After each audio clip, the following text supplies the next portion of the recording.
Ako'y kaawaan, o mahal kong Diyos, ayon sa iyong kagandahang loob. Mga kasalanan ko'y iyong pawiin, ayon din sa iyong pag-ibig sa akin.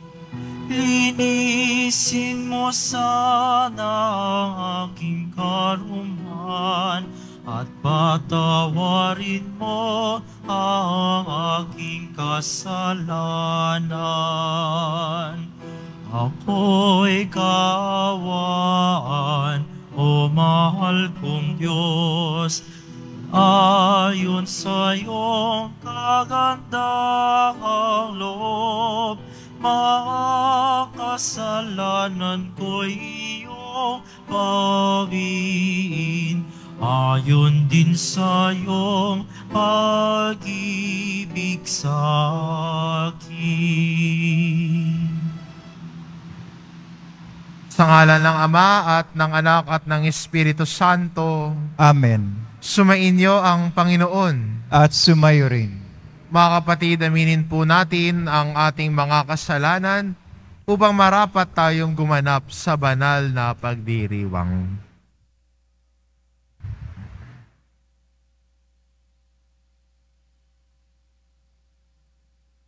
Inaamin ko sa makapangyarihan Diyos at sa inyo mga kapatid, na lubha akong nagkasala sa isip, sa salita, sa gawa, at sa aking pagkukulang.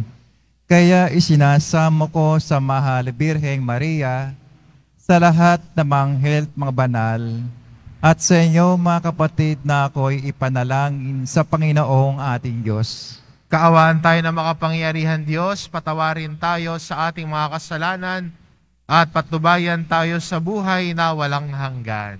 Amen. Panginoon, kaawaan mo kami. Panginoon, kaawaan mo kami. Kristo, kaawaan mo kami. Kristo, kaawaan mo kami. Panginoon, kaawaan mo kami. Panginoon, kaawaan mo kami. Manalangin tayo.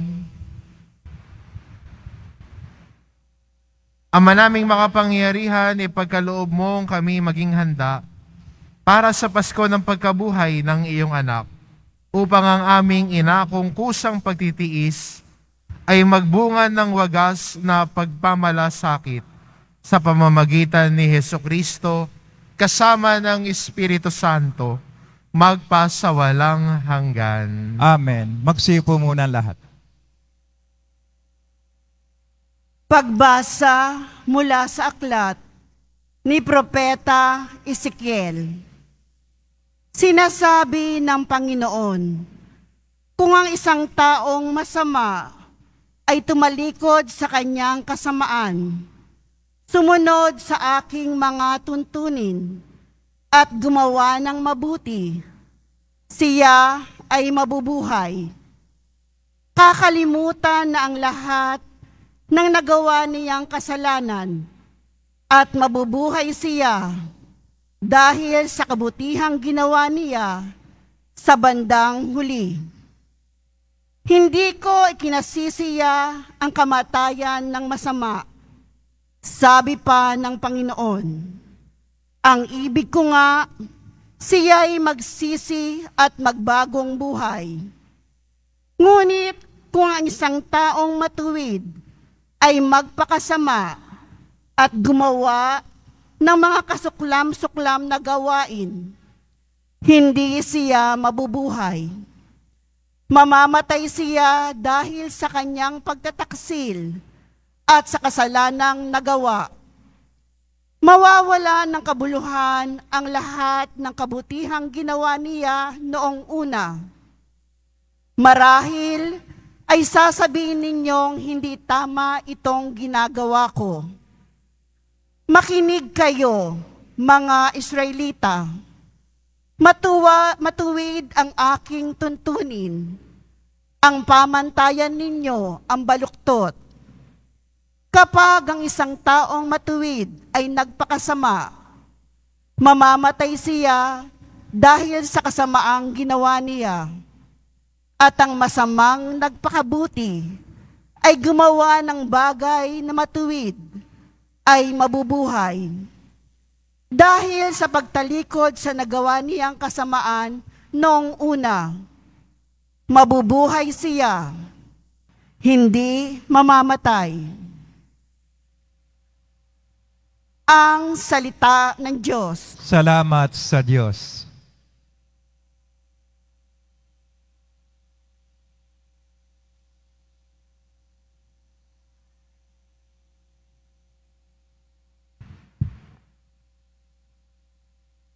Hiling nami iyong limutin, tanang kasalanan namin.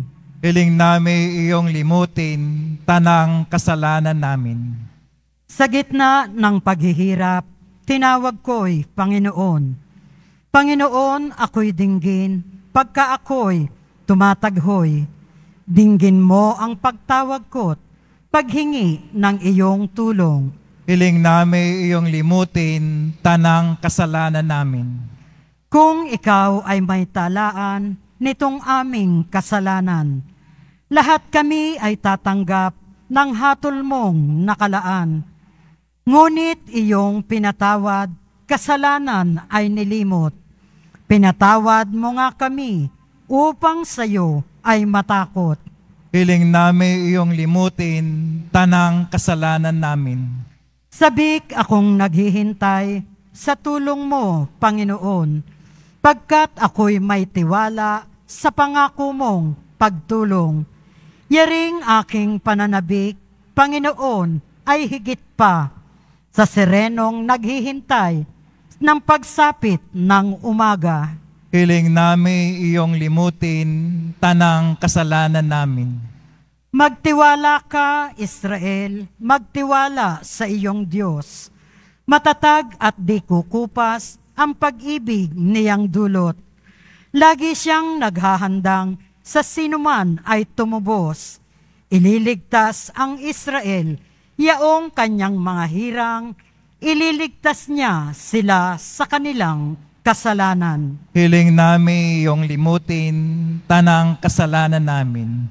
Magstayo na po ang lahat.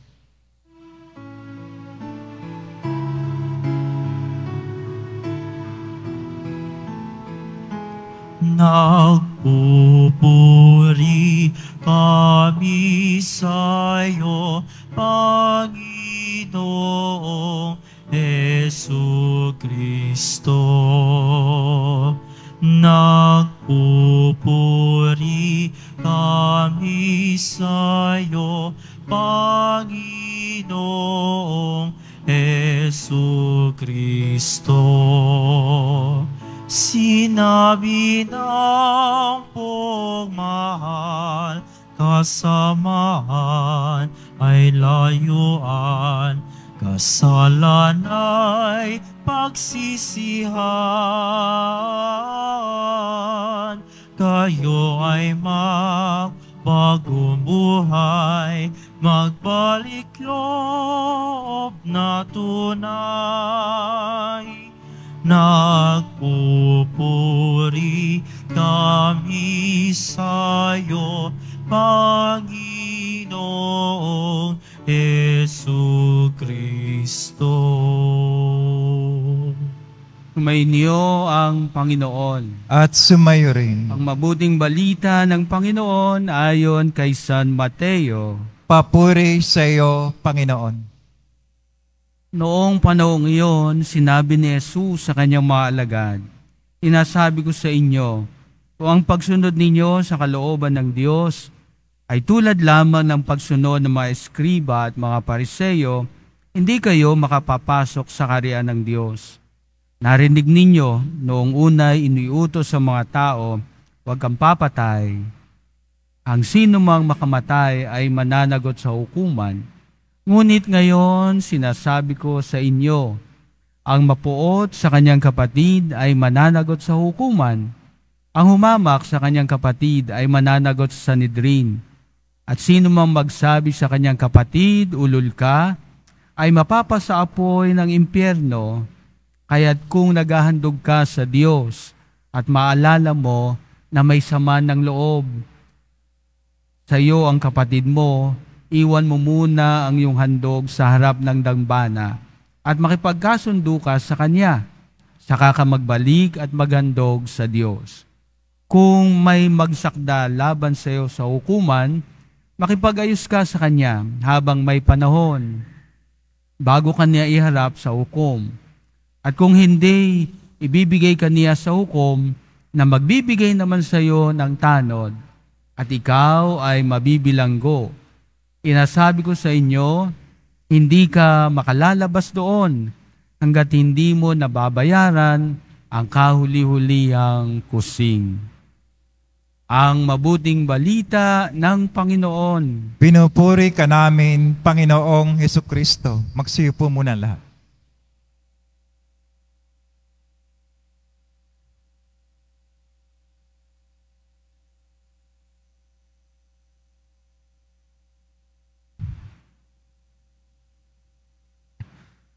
Biyernes po ngayon, araw ng ating debosyon sa mahal na pong Hesus Nazareno. At kasama din po ng Biyernes na ito, kalakip po ng panahon ng Kwaresma, ay iniimbitahan tayo at inaanyayahan tayo ng simbahan na sama-sama sa ating pag-aayuno at pag-abstain. Pagliban ng pagkain natin ng karne tuwing araw ng Biyernes. Hindi lang ho tuwing Miyerkules ng Abo at Biyernes Santo, tayo'y liliban sa pagkain ng karne, kundi lahat din po ng Biyernes sa panahon ng Kwaresma ay gagawin din po natin ito bilang pagyakap natin sa ating mga sakripisyo na ang ating pinapaliban sa pagkain ay nangangako din tayo na yung sakripisyong niyakap ko ay aking itutulong sa mga kapwa ko. Pero madalas sa ating pagdiriwang, masyado tayo nakatuon sa pang-ibabaw. Sinasabi natin, liliban ako sa karne tuwing Biyernes. Nag-ayuno ako ng Huwebes Santo. Pag Biyernes Santo, hindi ako kumakain. Pwede ngang hindi ka nga kumain ng karne sa araw na ito, niyaya mo nga kaibigan mo, nagkape kayo, pero sabi mo, ay tinapay lang ako kasi bawal ang meat ngayon. Pero habang humihigop ka ng kape at kumakain ng iyong tinapay, bilang mo sasabihin, Mars, alam mo ba, si ganito, may chika ako. Hindi ka nga kumain ng karne. Pero ang kinain mo naman ay ang dignidad ng kapwa mo at ang karapatan niya sa isang mabuting pangalan. Hindi ka nga kumain ng karne, pero siniraan mo naman yung kapwa mo. Sayang naman ang pagsasakripisyo mo kung hindi naman ito magdudulot ng pagbabago ng buhay mo. Kaya magandang paalala po sa atin, sa ating ebanghelyo. Ang turo ho ni Jesus ay pinalalawig niya yung katuruan na huwag kang papatay. Ang sabi ni Jesus, ang sino mang magpuot sa inyong kapwa ay pinatay na niya ang kapwa niya sa loob ng kanyang puso. Di ba gano'n naman pag may puot at galit ka sa isang tao, that person does not exist in your life. Burado na siya. Hindi mo na siya kilala. Kaya 'di ba pag nakikita mo siya, naririnig mo ang kanyang mga yapak, nako, umiiwas ka na.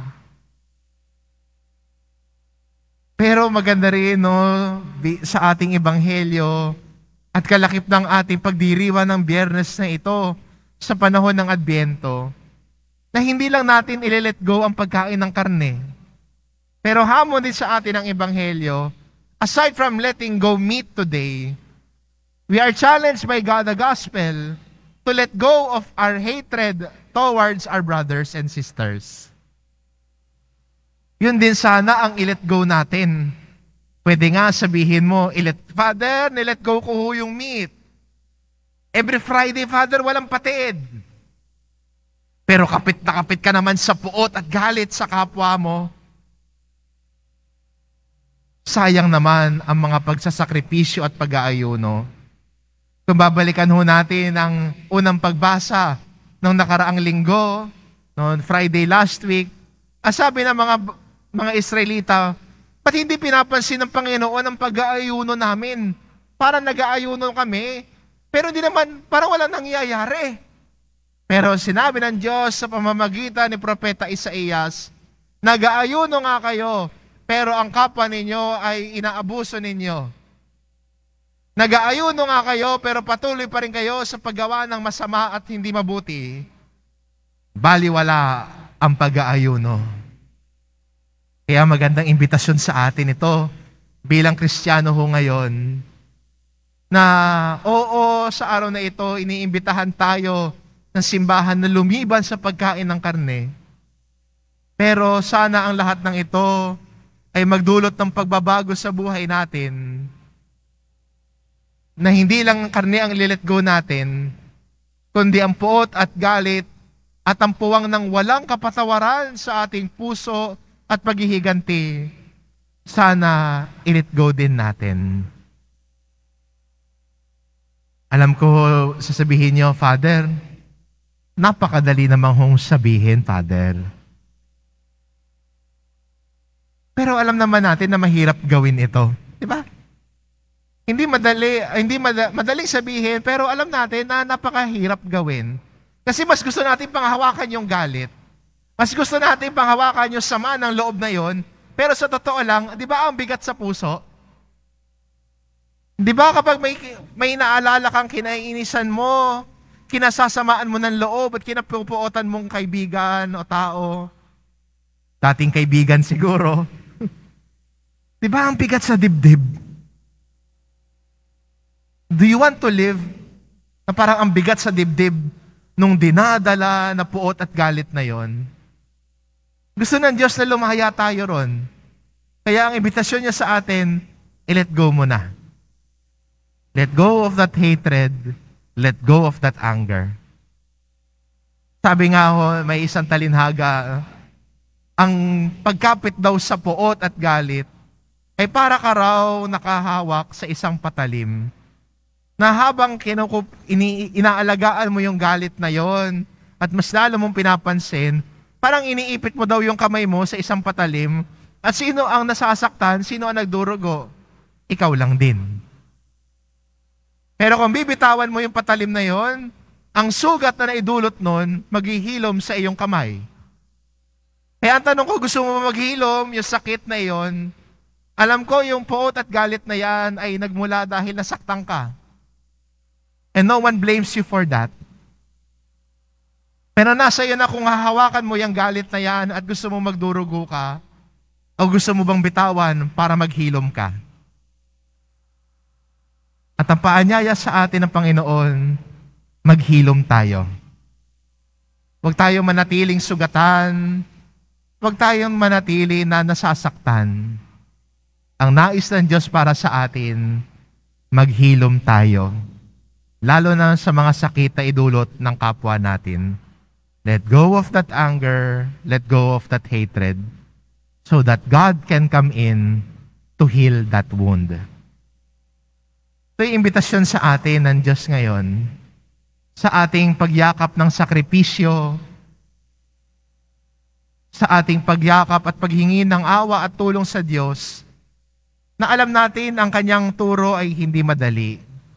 Pero ang turo din niya ang magbibigay sa atin ng kalayaan at kaganapan ng buhay. Minsan ang turo ni Jesus hindi madali para sa atin. Pero kung gagawin natin ito magbibigay sa atin ng kaganapan at kaligayahan sa ating buhay. Kaya pwede nating hilingin sa mahal na pong Jesus Nazareno, Panginoon, masyadong mabigat ang laman ng aking dibdib ngayon. May lupuwang ng puot sa puso ko. Tulungan mo ako, mahal na pong Jesus Nazareno, na bitawan ito. Tulungan mo ako sa iyong grasya na maghilom ang sugat na naidulot ng kapwa ko sa akin. Tulungan mo ako magpatawad sa kanya. Tulungan mo ako na lumakad ulit na iyong pinagaling at nawa, Panginoon, ako din ay magdulot at magbigay kagalingan sa kapwa ko. Tulungan mo ako, Panginoon, bitawan ang galit at kumapit sa iyo. Amen.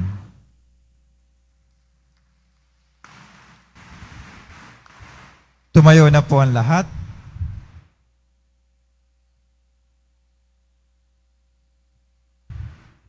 Minamahal ko mga kapatid, labis ang pagkabigo at pagkamuhing namamagitan sa mga tao.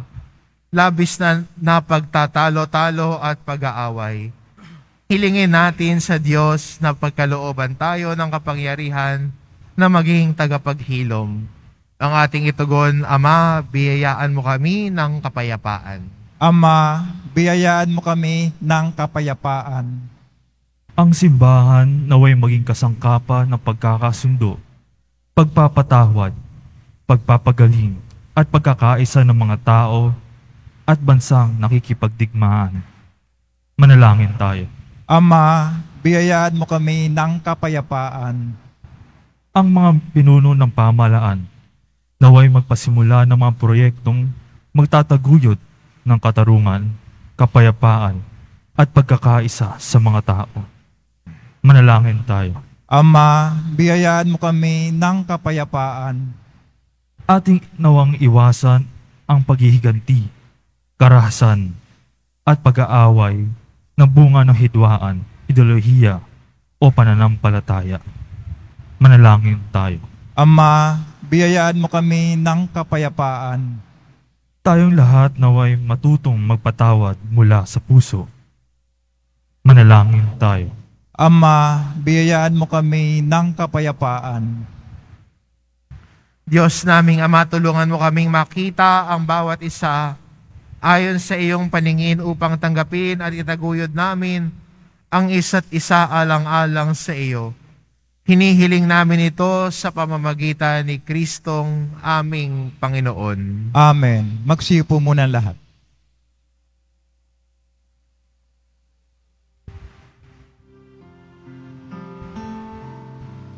Sa pagsunod sa utos mo, nalulugot akong labis, di masukat ang galak ko,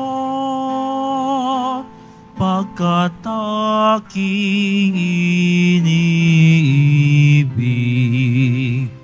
Sa'yo, Ama, aming handog ang tinapay at alak na ito, handog ng iyong bayang sumasamo, humihingi ng patawad mo.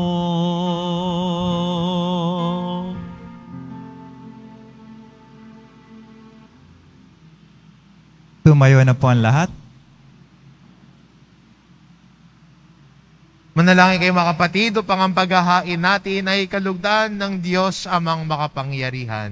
Tanggapin nawa ng Panginoon itong paghahain sa iyong mga kamay, sa kapurihan niya at karangalan, sa ating kapakinabangan at sa buong sambayanang banal.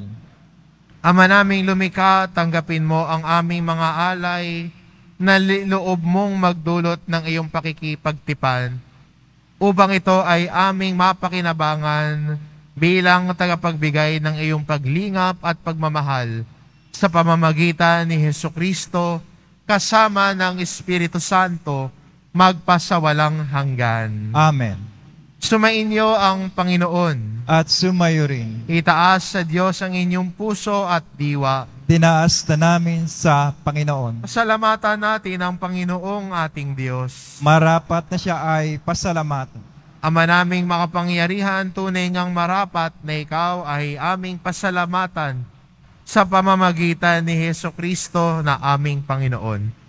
Binibigyan mo kami ng bagong pagkakataon upang ganapin ang paghahanda ngayon para sa pagdiriwang ng muling pagkabuhay kaisa ng iyong anak na minamahal aming inilalaan ang panahon, talino't yaman para ganapin ang iyong kalooban, na ang kapwa-tao ay lubos na damayan. Sa pagdiriwang namin sa aming pagsilang, bilang mga kaanib ng iyong sambayanan, kami iyong pinagkakamit ng katayuang ganap sa pagtatangkilik. Kaya kaisa ng mga anghel na nagsisiawit ng papuri sa iyo, nang walang humpay sa kalangitan, kami nagbubunyi sa iyong kadakilaan.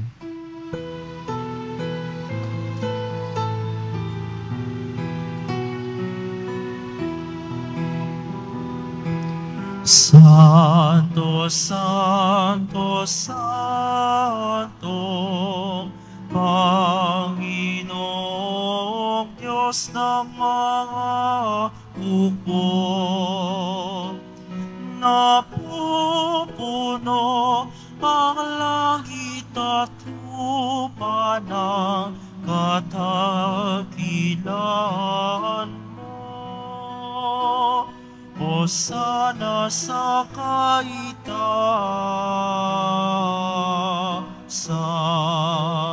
pinagpala ang nagparirito sa ngalan ng Panginoon. Hosana sa kaitaasan.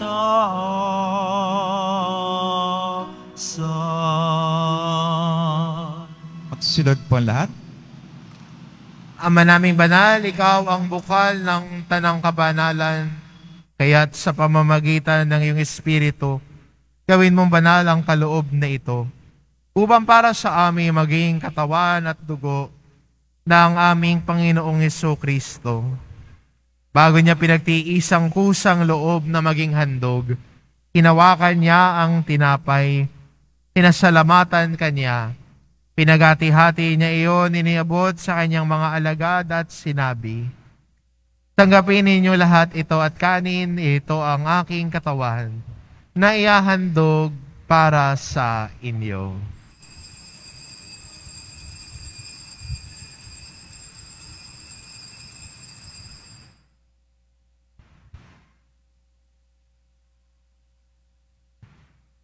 Gayon din naman nang matapos ang hapunan, hinawakan niya ang kalis. Muli kanyang pinasalamatan.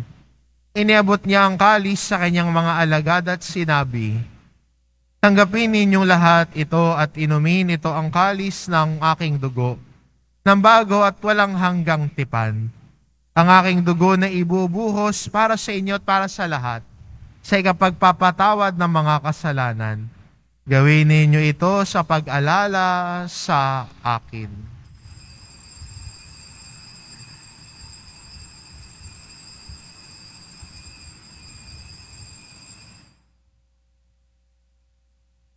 Tumayo na po ang lahat. Ipagbunyi natin ang misteryo ng pananampalataya. Si Kristo'y namatay, si Kristo'y nabuhay, si Kristo'y babalik sa wakas ng panahon. Ama, ginagawa namin ngayon ang pag-alala sa pagkamatay at muling pagkabuhay ng iyong anak. Kaya't inaalay namin sa iyo ang tinapay na nagbibigay buhay at ang kalis na nagkakaloob ng kaligtasan. Kami nagpapasalamat dahil kami iyong minarapat na tumayo sa harap mo para maglingkod sa iyo. Isinasamo namin kaming magsasalo-salo sa katawan at dugo ni Kristo ay mabuklod sa pagkakaisa sa pamamagitan ng Espiritu Santo. Ama, lingapin mo ang iyong simbahan, laganap sa buong daigdig. Puspusin mo kami sa pag-ibig kaysa ni Francisco na aming Papa, ni Jose na aming Obispo, anang tanang kaparian. Alalahanin mo mga kapatid naming nahimlay, na may pag-asang sila'y muling mabubuhay, gayon din ang lahat ng mga pumanaw. Kawan mo sila, patuloyin sa iyong kaliwanagan. Kawan mo, pagindapating kaming lahat na makasalo sa iyong buhay na walang wakas. Kaisa ng mahal na Birheng Maria, Ina ng Diyos, ang kabiyak ng puso niyang si San Jose, kaisa ng mga apostol, San Juan Bautista, ng lahat ng mga banal na namuhay dito sa daigdig ng kalugod-lugod sa iyo, maipagdiwang nawa namin ang pagpupuri sa ikararangal mo sa pamamagitan ng iyong anak na aming Panginoong Heso Kristo.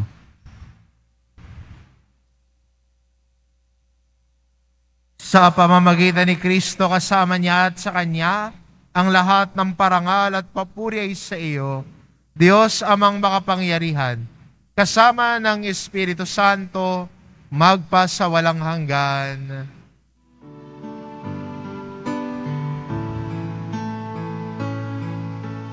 Amen. Amen. Amen.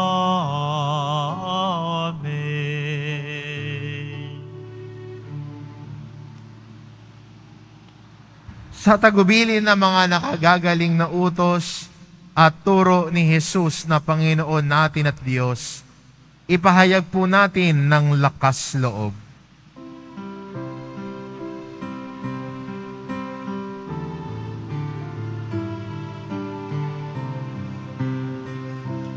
Ama namin, sumasalangit ka, sambahin ang ngalan mo, mapasa amin ang kaharian mo, sundin ang loob mo, dito sa lupa para ng sa langit. Bigyan mo kami ngayon ng aming kakanin sa araw-araw at patawarin mo kami sa aming mga masala para ng pagpapatawad namin sa nagkakasala sa amin, at huwag mo kaming ipahintulot sa tukso, at yadya mo kami sa lahat ng masama.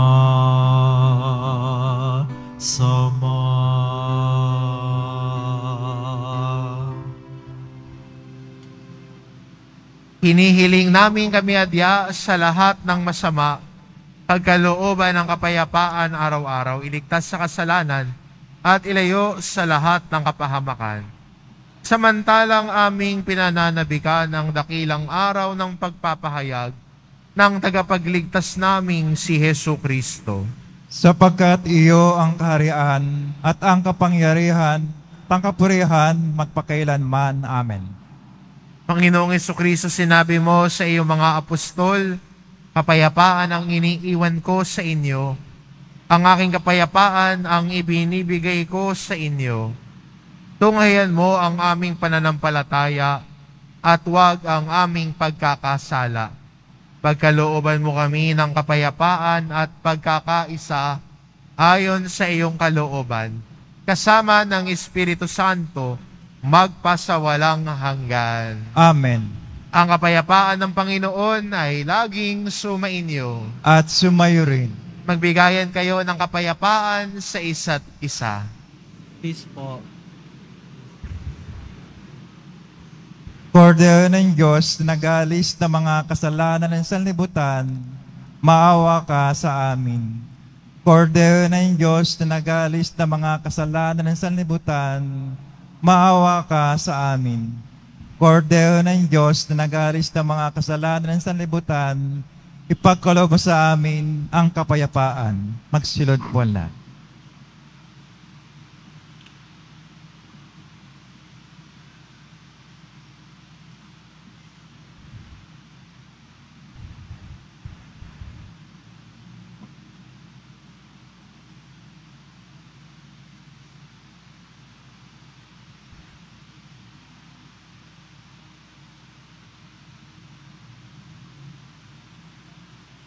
Itong kordero ng Diyos, ito nag-aalis ng kasalanan ng sanlibutan.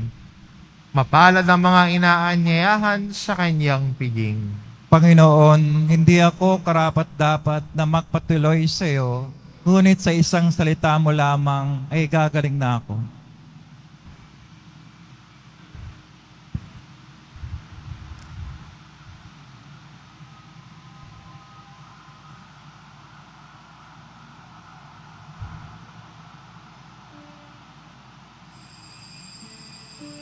Para sa lahat ng tatanggap ng banal na komunyon, sasagot po tayo ng Amen pagkasabi ng pare o ng lay minister ng katawan ni Kristo at isubo agad sa bibig bago umalis sa harapan ng pare o lay minister.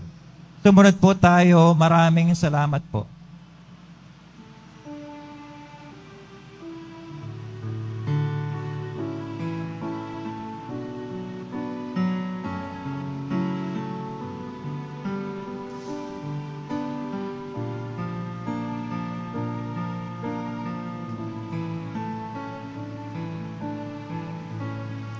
Huwag kang mangamba,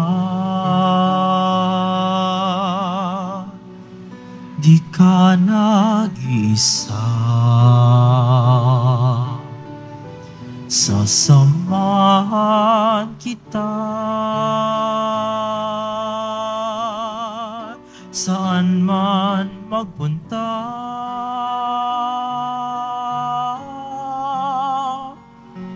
Ika'y mahalaga sa aking mga mata, minamahal kita.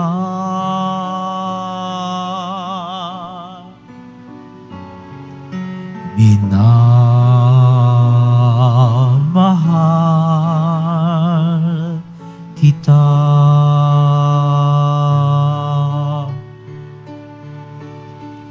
Tinawag kita sa iyong pangalan.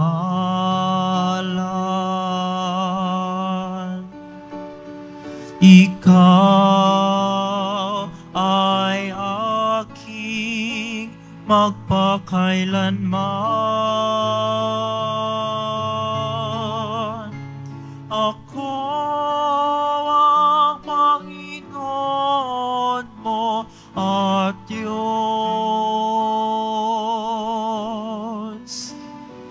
tagapagligtas mo at tagatubos. Huwag kang mangamba, di ka nag-isa.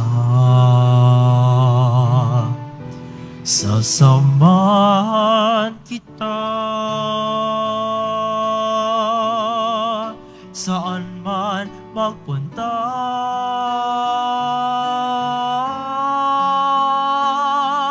Ika'y mahalaga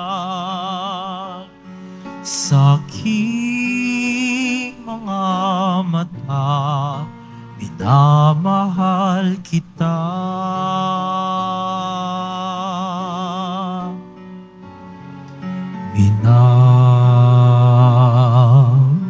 Minamahal kita.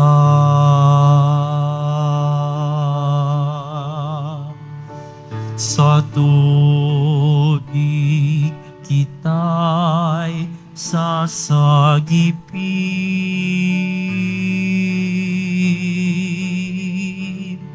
sa apoy ililigtas man din.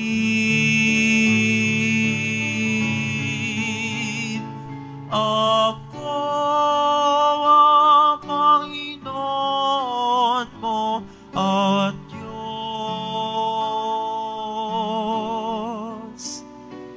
tagapagligtas mo at tagatubos. Huwag kang mangamba,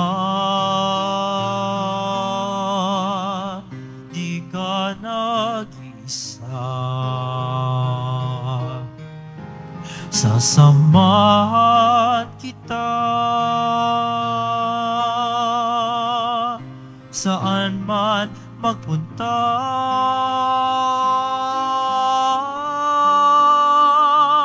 Ika'y mahalaga sa aking mga mata.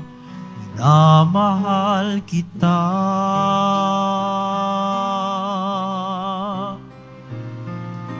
Minamahal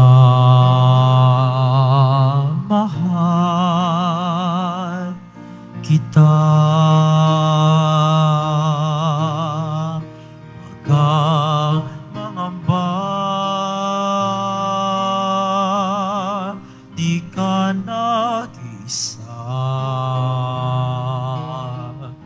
Sasamahan kita saan man magpunta.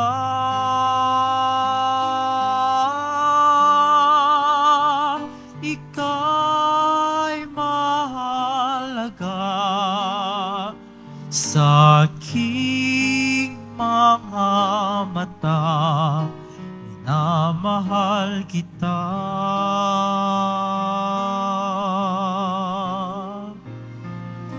Minamahal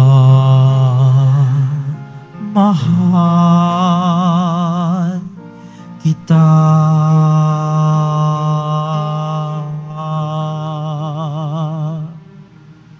Announcement. Ang Nazarene Catholic School, ang paaralan po ng Basilica Menor at Pambansang Dambana ni Jesus Nazareno ay tumatanggap na ng mag-aaral mula preschool hanggang senior high school para sa school year 2024-2025. Sa mga mag-aaral na papasok para sa grade 1 at grade 7, ang paaralan po ay magbibigay ng libre mga libro sa darating na pasukan para sa taong 2024-2025. Meron din pong academic discount sa mag-aaral na kabiling sa top 10 na papasok sa grade 1 at grade 7. Meron din pong matatanggap na 13,000 ESC subsidy ang mga grade 7 na patuloy na matatanggap hanggang sa sila ay makarating sa grade 10. Bukod pa po dito, ang lahat ng mag-aaral na papasok bilang grade 11 mula sa public school ay maaari po mag-enroll ng libre at wala nang babayaran hanggang sa siya ay matapos ng senior high school. Para sa karagdagang impormasyon, maaari kayo mag-message sa The Nazarene Catholic School Facebook page. Para sa iba pang tulong pang educational, financial, diskwento at mga scholarship, maaari niyong tawagan ang mga sumusunod na numero: 8733-9929, 8244-5609, 0966-211-2152. Inihandog po na simbahan ng Quiapo ang Nazarene Medallion. Ito po ay nagkakalaga ng 20 pesos. Mabibili pa rin po ang ating opisyal na imahe ng Jesus Nazareno. Ang large size ay nakakalaga ng 2,500 pesos. Ang medium size ay 1,000 pesos. Ang small size ay 600 pesos. Ang mga ito po ay mabibili lamang sa ating Parish Finance Office. Ang malilikom po na pondo ay gagamitin sa pagsasayos ng ating Adoration Chapel at Baptistry. Ang oras ng Finance Office ay mga sumusunod: kapag Lunes hanggang Huwebes at Sabado, 8 a.m. to 5 p.m. Kapag Biyernes at Linggo, 7 a.m. to 6:45 p.m. Pagkatapos po ng misa, wiwisikan po ang lahat ng banal na tubig. Pinakikiusapan ng lahat na manatili lang muna sa inyong mga lugar. Tanging sa Quezon Boulevard o sa plaza naman lamang ang labasan ng lahat. Sumunod po tayo. Maraming salamat po sa inyong pagdalaw at pagsisimba sa Basilica Menor at Pambansang Dambana ni Jesus Nazareno. Tumayo na po ang lahat.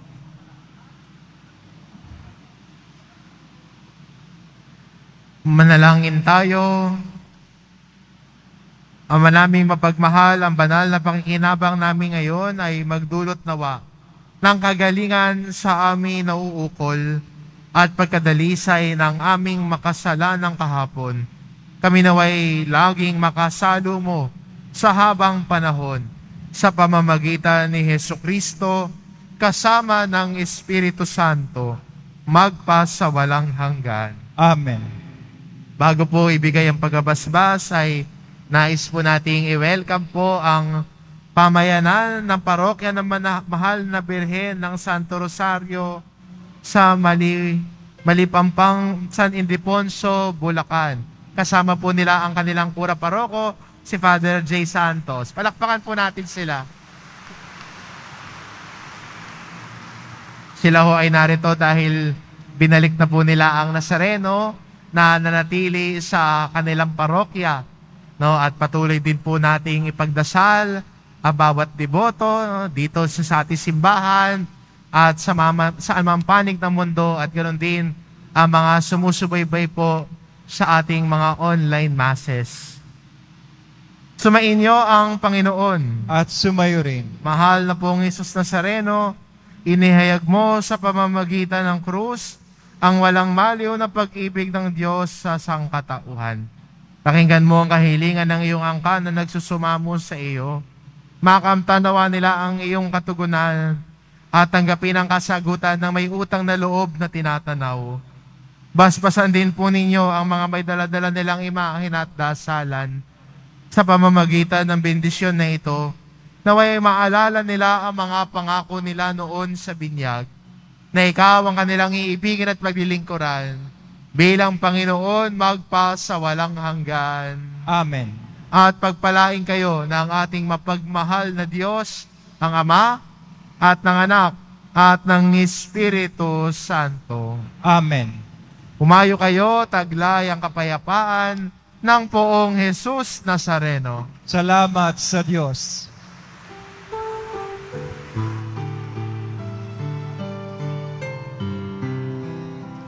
Nuestro Padre Jesus Nazareno, sinasamba ka namin,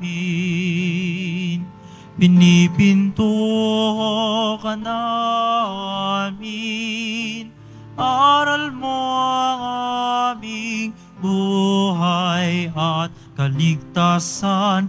Nuestro Padre Jesus Nazareno, iligtas mo kami sa kasalanan. Ang krus mong kinamatayan ay sagisag ng aming kaligtasan. Nuestro Padre Jesus Nazareno, dinarangal ka namin. Nuestro Padre Jesus Nazareno, nilulwalhati ka namin.